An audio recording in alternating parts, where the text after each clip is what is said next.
Marvel's Guardians of the Galaxy. Should you buy it? After the war. Restraint wasn't very popular in the Shatari army, especially with Thanos in charge. Welcome to a slightly late review of Guardians of the Galaxy, which was released in October of 2021. It was developed by Eidos Montreal and published by Square Enix. When this game was first announced and revealed, it had everyone a little worried. The game is created by the same people who released the very disappointing Avengers game, so how does this game stand up? This review will be in a 21:9 aspect ratio to give it that cinematic feel, and also because it's the native resolution of my monitor, which makes it far easier and more enjoyable to record. This review will be split into a number of categories, and as always, we'll start with graphics. I was running the game on an RTX 3080 with basically everything set at max except for ray trace reflections, which I had set at very high instead of ultra. You'll notice straight away that this game looks pretty phenomenal in almost every aspect. Being based in some insane space stations and on random and crazy planets, the potential for some breathtaking scenes and locations is almost limitless. The reflections are dialed up to 11 in this game and they all look insane. This is one of those games where just walking around and staring at the varied locations is a common occurrence for me whilst playing. The character models, along with their lip sync and even facial expressions and emotion, is actually pretty crazy and stands out to me as one of the games that has nailed this probably more than almost any other. The animations of enemies and your own characters seem to look really good and feel smooth almost always, whilst occasionally the characters felt like they moved a little too fast or uncharacteristically during combat or when you command them to do something, but this is definitely excusable for the sake of an enjoyable game. The only thing that I noticed that was a little bit lacking at times was some of the characters' hair looked very fizzy and not up to par compared to the rest of the game. Most of the model textures looked excellent, but some of them occasionally looked a little blurry, but honestly it was nothing particularly noticeable. The lighting all throughout the game actually looks awesome, as well as gives each area its own unique feeling depending on how it's lit or how much lighting there is, also helping to provide you with awesome reflections and moody environments. Atmosphere and immersion is right up next. As usual, a lot of these action-type combat games lack a little bit of immersion, purely due to the inclusion of game aspects such as health bars and ability cooldowns and such.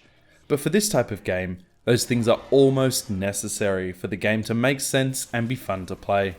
On the upside, these aspects only really exist within combat when they're necessary.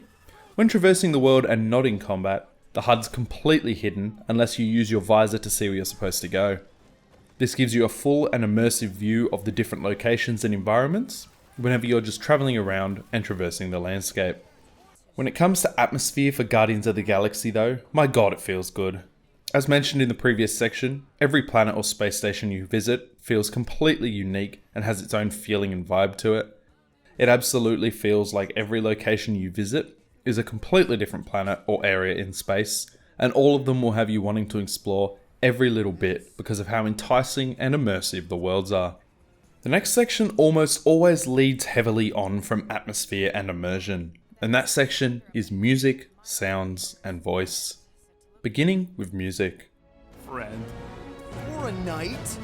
And you'll see the monster soon as we place Rocket's monster summoning thingies. Flark, yeah.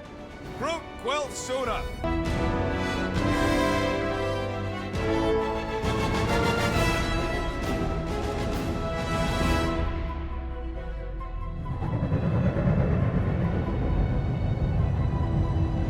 We are under attack! By a giant robot? Like some weird freak. By a weird giant robot freak! Okay, yup. Definitely Drax, destroy! I will enjoy this! This section is probably the hardest one for me to review for you on YouTube because a lot of the music throughout the game is copyrighted music from predominantly the 80s. This music scattered throughout the game gives it quite a unique vibe when you're wandering around the Milano listening to Never Gonna Give You Up or taking down enemies to Iron Maiden. The music throughout the game makes everything feel both nostalgic and unique. When it comes to non-copyrighted music, the game has an awesome orchestral track during large boss fights or epic moments that really adds to the feel of everything going on. Altogether, I'd say the music really did enhance the game experience. Then we have sounds. Alright. Enough with the warm-up. Time to catch us a real monster. Let's get paid.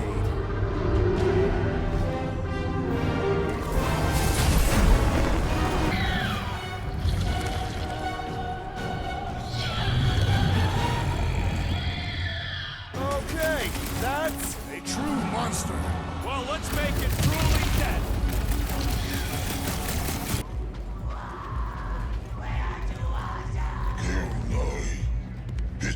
How do I look? Amazing, as always. From the roars of large flying creatures to the ignition of Peter's jet boots, every weapon, action, and entity within the game seems to have its own unique sound design. Everything sounds pretty good, and the sounds are mixed well without being too loud or too quiet, but it all seems to get overshadowed by both the music and the voice. Speaking of voice, much farther. It's a Flarkin infinity bridge is what it is. Are you being dramatic, Rodent? Bridge ends at the fortress, therefore it is not infinite. Yeah, that's super comforting. Guess we gotta go. We're not pirates, we're legally incorporated heroes for hire. Yeah, that's right. You check those records, Buckethead. Novacore licensing permit 67398-2. Gardeners of the Galaxy? What? No. Groot, sweep the leg. Grand Unifier. Breaker. Right? the voice acting in this game is some of the best I've experienced in a long time. Every character from the main Guardians to other characters that show up throughout the game all have an intense amount of emotion and variety within their voice, making you honestly just want to sit and listen to the consistent banter and conversations between the Guardians whenever you get a chance. The voice acting is absolutely phenomenal. Now we move into what is almost always the largest category of these reviews, and that is gameplay. Is the game actually fun to play? As per usual, we're going to start with the aspects of the game that I consider good or effective within Guardians of the Galaxy. The first thing, although minor, that stands out to me is the ability to find a variety of costumes for each of the Guardians, ranging from their MCU outfits, Nova Corps uniforms, and a decent amount more, making exploration much more enticing. Unlike most games, your allies within this game are actually very helpful within combat and can do some really decent damage against enemies. You also have the ability to tell each of your allies to use their own unique special abilities against enemies, which do a ton of damage or come in handy for crowd control or high single enemy damage. For example, Gamora can come up behind an enemy and just slice them up with immense damage, or Groot can use his roots to lock multiple enemies in place and immobilize them for a short period of time. Most of these skills can be unlocked as you perform well in combat and level up, unlocking more skill points to put towards these abilities. The Guardians all have their own unique abilities that can be used outside of combat as well to help you traverse the world, such as Rocket's ability to hack door controls and Drax's ability to punch through weak walls and objects. Crafting benches can also be found throughout the game in hidden locations, which can be used to improve various abilities of Peter himself, such as fire rate of his weapons, special charge shots, and more. These upgrades use 2 different scrap resources that can be found around the world by exploring off the main path. Peter uses his jet boots to traverse the world, and also within combat to both dodge around the battlefield avoiding enemy attacks, but also to hover above the battlefield, getting him slightly out of the line of fire and giving him a good vantage point for issuing commands to the other Guardians. One little addition that a few games have done, but I enjoyed it quite a lot in this game, is that the other Guardians will often shit talk you if you go exploring, making fun of you for being lost, or telling you to follow them because they know the way. Despite me mentioning exploration quite a lot so far, the game is actually pretty linear, with only tiny little deviations to the main path that take all of 1 minute to complete most of the time. In the case of this type of story-driven action game, I think the mostly linear game design actually works in the game's favour, and makes it flow in a much more enjoyable way than if it were open world or semi-open world game. The game also provides occasional and minor dialogue options, which will partly determine where the story goes and what happens throughout. Despite not being insanely large options most of the time, the effects of the dialogue choices can be noticed and will slightly alter how the story goes at times. The visor that Peter has within the game can be toggled on and off to scan the environment around you, allowing you to identify objects of interest and guide you in the direction you need to go. As mentioned before, when the visor is off you have almost no HUD, which really enhances that immersion. Now we'll move on to a few aspects of the game that I don't feel particularly strongly about in either direction. I will say that I absolutely wish you could play as any of the Guardians throughout the game, but for the story in the game itself, I think limiting you to just playing as Peter makes sense, as the game is ultimately based around him and his story, more than any of the other characters. Hopefully if we do get a sequel or a follow-up game though, they allow us to play as each member of the squad. There is also occasional missions where you're charged with piloting the Milano, the Guardian ship, either to take down opposing ships or escape. These missions feel like pretty generic space missions. The ship controls pretty well, but overall these missions are pretty forgettable. Lastly is gameplay aspects that I'm not the biggest fan of, and I would honestly say out of everything within this game, the combat is actually probably the part I look forward to the least. And despite having a minor level of depth, it can get a little boring or repetitive at times. It never becomes annoying or frustrating, but it's just not the star of the game in any sense. Moving on from gameplay, we have content. Here we take a look at how long this game will take you to complete, depending on how you play it. And as always, we'll be using the website How Long to Beat in order to work out these times. If you were to just play through the main quest and not do any exploring, and just go for story predominantly, then the game will take you about 17 hours to complete. A little bit of extra exploring and looking around will result in about 20 hours. And if you're really wanting to collect and see every single thing the game has to offer, then it'll take you about 24 hours. As I said, there isn't too much crazy extra exploration, so the time difference between main story and completionist is only a few hours. But the length of this game feels honestly awesome. Despite not being a 100+ hour experience, the story carries the game along and keeps you hooked the whole time. Now with how obviously fantastic this game looks, how is the performance of this ray-traced, reflective and beautiful game? As mentioned before, I was running the game on an RTX 3080 at 3440 by 1440 resolution at basically max settings.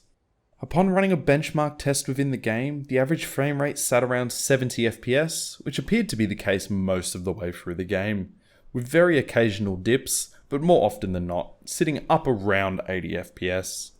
I did have some other bugs and performance issues occur during my time playing. Firstly, the game crashed twice, where whatever was happening on the screen would just freeze, but the audio would continue to play, resulting in me having to force quit the game and reopen it. At one point, an elevator caused all characters to glitch and slide around, and almost fall through the elevator the entire time it moved. But this seemed to be the only elevator that had this problem. The last issue I ran into was at one point I entered combat but none of the other Guardians were anywhere to be found, meaning I had to reload the save for them to appear next to me. The final category we have is story. Now before you panic, I will only be speaking very briefly about the story and won't be spoiling anything for you.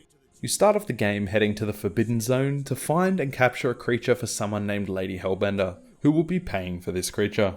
From there, as you'd expect, trouble ensues, and the rest of the story plays out from that moment, with occasional flashbacks to Peter at his 13th birthday, giving you that insane 80s nostalgia and feeling.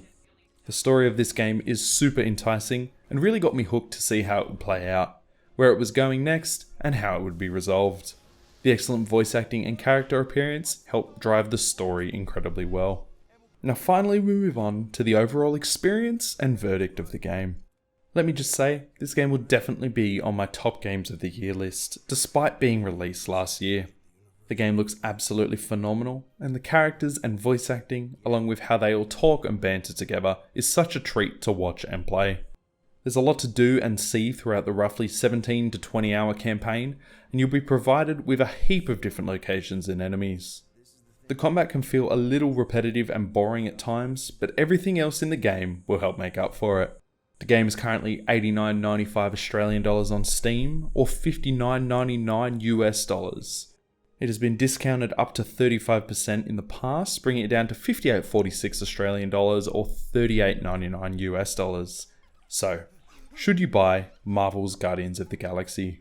If you're a big Marvel or Guardians of the Galaxy fan, whether that's the comics, the MCU movies, or any other medium, then this game has probably already stood out to you immensely throughout the whole review.